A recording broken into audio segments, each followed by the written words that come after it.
kabajamtoota fi jaalatamtoota daawwattoota maatii gaaddiseetu hundi keessanuu nageenya jaalala araara waaqayyoo isiniif haa baay'atu lafaan bakka jirtanitti hundoo keessanii fi maatii koo hundi keessanuu baga jiraatanii viidiyoo kana laayik share sabiskiraayib gochuu hin dagatinaadha. Har'a waan ajaa'ibaa firaankii ajaa'ibaa qabadhee dhufe. Firaankiin sun maali yoo jettanii jirti obboleettiin kiyya takka jirti. Samoona waa'ee tokko paaspoortiin kiyya dhumatee jira. Paaspoortii kiyya dhumate sanarratti hojjedhe waggaa 2 dabaladha maal jedheen ture. Garuu biyyatti akkan galuun beekan jechuudha. Ani garuu dabalatti hojjechuudhaaf kan karoorsee baafadhee jiru jechuudha. Isin na gaafatte jennaanii nan dabaladhe waggaa 2 hojjedha jedheen. Amma immoo dingataa namtichi naa dawwalee tikkeetti sii muramee paaspoortii diggaamii hojjechiisuu kan kana galtanaan jedheen jedhaanii waan ishiin naan jettu walumaan takataattalla walumaan kan ilaallu ta'a nafaana tura. Nagaa galata rabbi akkam fayyaa keeti. Walumaan bareeda dhugaa walumaan ni bareedde akkam jirtu. Maatiin hunduu hojii maal fakkaata haalli qilleensaa? Baay'ee bareeda dhugaa galata waaqayyo galannaa ta'u. Nasi waan tokko si mari'achuun barbaade wannaati isheen. Maaliin immoo wannuma hin ta'in bicha maaliin? Wannaati isheen namticha maduratti na dawwalee tikkeetti si muree jira. Diggaamiin hojjedhu paaspoortii kee dhumatee jira naan jedhe. Paaspoortii kiyya ji'a lammaffaa keessa uumataa ture.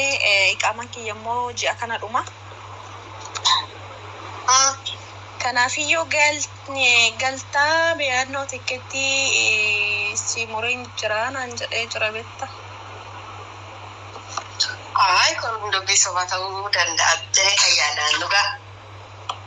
Sobaa miti dhugaa wannoo jedhee jennaan gaafadhee tanani dhugaa rifadhee tumaan sim jedhee maal fayyii adunatti nimina hin gadda maal jedheen gaafadhee ture beekta. Kazaani anduursa akkasumatti fakkaatan hojjetamaksee inna osoo hojii mana namaa keessaa finoo sii kaffalaan jira birrii kee torbanitti gijee takkitti na hojjette waan ta'eef galii naan jedhe. Kaza bakka anarratti cufi bu'aaree waardee anarratti cufi maaliif akkas maaf natti himne torban engadda naga miila asna fiddumaanatti. Sammaan sirkiiyyuu harkaan kan lakkisee tos jala cabuyyuu danda'a. Dhugaa qabda garuu marifachiisuun tokkoon qophaa'e maal tanaan dura wajjin hin haasofne waggaa tokko akka qabu natti himne atuutti mataa illee waggaa tokko bitaa yoo danda'uun paaspoortiis nan hojjechiisaa rakkoon hin jiru. Hanguman haadha manaa argadhee fuudhutti kanaaf mana obboleessa kiyyaa teessoo hidhee ture iyyuu bitee kan akkasitti metti jechuudha. Kazaan bakka hin beeku dhugaa baay'ee. Egas yookaan deebisteen bilbilee kareetii amma maal jette yaadni kee maal jette? Bilbilee egas booya maal isaa bilbila kana naannoo qoraariyyoo dhennu. Koo yoom deemtaa akkam siin jedheen? Torban qedaamee dhuftu mana naan jedhee ture. Achumaan koo engadda manatti nimin akka waan tokkollee hin qophoofne maalidha akkan inni immoo Itoophiyaatti hojiirra jirus hin beektaa. Immoo hin beekaa ture waan meeqa irraa fuudheen ergee ture. Innaa hin beekaa ture inni immoo akkasitti ani gaafannaan maaliin godhaan waan godhuun qabu kasaan paaspoortiinis ganaa hojjetamuutu irra jira maal jedhee waa'ee bu'aa namticha dhugaa. Garuu dhugaa waaqayyootitti bakka namoonni biyya Oromaa kun haga feete waggaa baay'ee waggaa feetillee hojjetaraatti jechuudha. Bakka fedhiin isaanii hodhume ta'e bakka hoos barbaadame ta'e akka fe'eetti si shanyaan jechuun si gaafachuu qaban ture. Inni duras yoomna jaalatee ture haadhuma manaa ofii miidhuudhaaf malee. Meeti jechuun kiyya beektaa ani akkana yaade bakka amarraachi hin barbaadu sarrateenyaa dhayyuu hin barbaadu akkana gochuu barbaade akkam ati hojii bakka biraa galuu ni barbaadda akkam jedheetu si gaafachuu qaba. Garuu illee ati amma waan ati gaafatte tokko hin jiru dhageessitu. Dursanaan jedhee ture kaa dursanaan jennaani akkamitti mana nagaati na baastee mana namaatitti na galchita mana nagaati Itoophiyaa gan hoggaa sadi taa'u bilbila addaan dokkotiin nagaa gaafachaa turanii maatii akkana jiru kanarraa na baastee harrattee amma akkamitti mana biraa na qayyaruuf jettee mana biraatti na gurgurachuu jettee akkamitti akkana gootan jedheen maaliif na fudhatte dursan jedheen egaa nan barbaanne.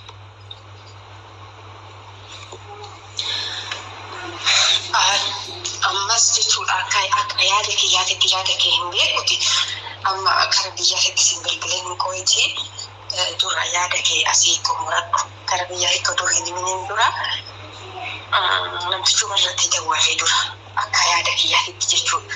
Namticha maaliin godhe jedhaan sila qo'ee egaa mure naan jedhe. Maaliin godhe jedhaan namticha egaa tikkeetti mure naan jedhe.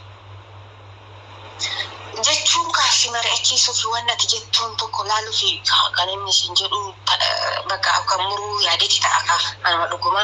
Kanaafuyyuu ani immoo yiitii wanni hin jalqabee jira. Beekta waan ta'eef waan san wanni xumure tokko hin jiru. Isa sana itti xumuradha. Biyaansi waggaa tokko nama laa hojjetu naa barbaade.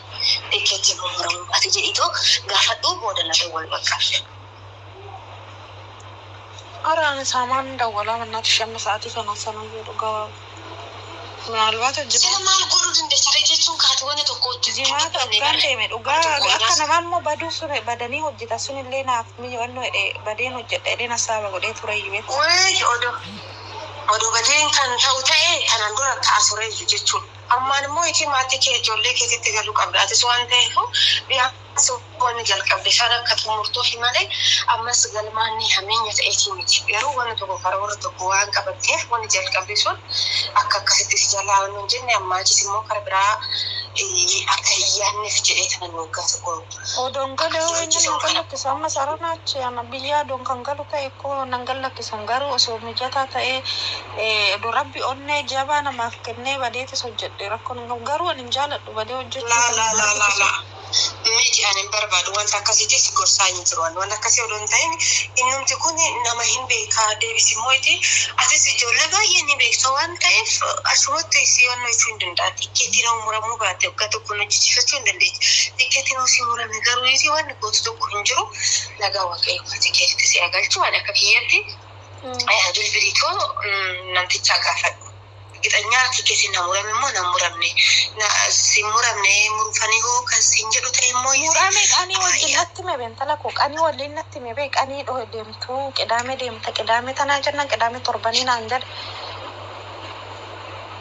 achumaan dursa manatti nimi angadu aduu na fiddu aduu as na fiddu manatti nimi maaliif hiina sobdee warratte wanna takka odoon dubbate zimmi jettee warratte na fiddee deemte maafoon akkanaati jettee asaaba ki manatti nimnee jennaanni bas amma nargaan waraqaan kee akka iqaamanis amma ji'a kana keessa hojjetamuu qaba deebi'ee immoo paaspoortiin keetillee dhumatee jira ji'a lammaffaadhuma amma ji'a saglaffaa seenamee ture ji'a saglaffaa iftaan jammarraa Jia lammaffadhuma paaspoortiin kan hoggaashan jechuudha. Isa sanis hojjechiisuu midhaamina jibbinaa reemaan hin beekas laayyuu ree mana gandaan ati birrinaa kaffala kana hoggaa kan ceemu ta'e kan.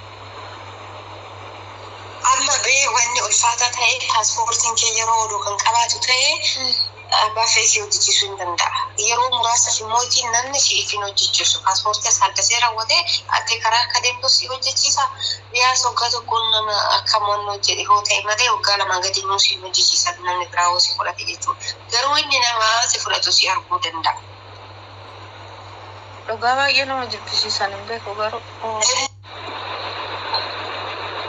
Kan natsaannatiin jiru hundi isa qaa'edha garuu. Akkamittan galaa akkamittan maali ta'a sodaan ni jira wanta baay'eedha garuu yeeti waaqayyo na kan maatii keessatti agalchuu hoo kan bitamus ta'e namticha irratti bilbilii dhuguma tikkeettiin hungame ta'e footoo kaasee si ariif bakka. Footoo kaasee si ariif hin amanta saniin booda jechuudha. Gin immoo itti hojjetamuu baate immoo itti akka humna hojjetamuu barbaadu ibsitaaf jechuudha. Battaraan gaafadhame.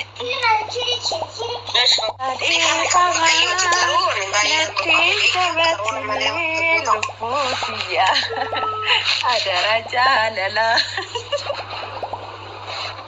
Jaalalli kee badan Faraan kee ajaa'ibaati waaqayyo biyya keenya nagaan waan godhu nagaan hajaa garaa keenya nagaan hajaa garaa keenya assaaba fuuldura keenya hunda keenya warra sigdatanyoota biyya ormaa jiran hundaafuu waaqayyo yaada isaanii guutee biyyatti isaanii adeebisu. Amin amin amin amin. Amma dhuguma soba jettaa jirtaare karaan jedha ijaarta. Soba dhugaa. Rabbi dhimee. Dhugaa rabbi. Siifee ta'u baqqaash. Kanaan hoggaa laman qabaa hin sijjamma hoggaa laman dabaladhe. Daraati seenjii. Mee kana hoggaa tokko kana ta'ee wajjin galla akka fedha fayyama waaqayyo yoo ta'etti. Rabbi akka fedha fayyama waaqayyo nuuf haa ta'u inshaallah hoggaa har'aa biyyee jirra yookaan immoo hoggannaa irratti yookaan immoo cinqata irratti yookaan immoo faasigaa hoggaa kanaa irratti. Ani hoggaa har'aa odoon ta'in gannaa minaaminatti gannaa. Gannaa tana moo sula kan deebi? Ara maal gannaa tana ree gannaa deebuu malee. Ayyee bakka ishee waaqayyo chinnoo haa ga'u mee daawwattoota kiyyaa maal jetta? Ara argaa ishiin jedhan. Jedhi kaa'ee seeran. Seeran jedhu. Fannistee. Ooyi sagalee waraabaa jirta jechuudha. Ka sagalee waraabaa hiraame. Arguma kee wanni jedhu tokko hin qabu chawu. Akkasin jedhin kaa ergaa qabatte dabar cuftee jirti irratti cuftee jirti dhugaa waaqayyo waan jettaa jettu qoyinan dawwalaa irra deebi'ee haasaa waltiin irratti cuftaamma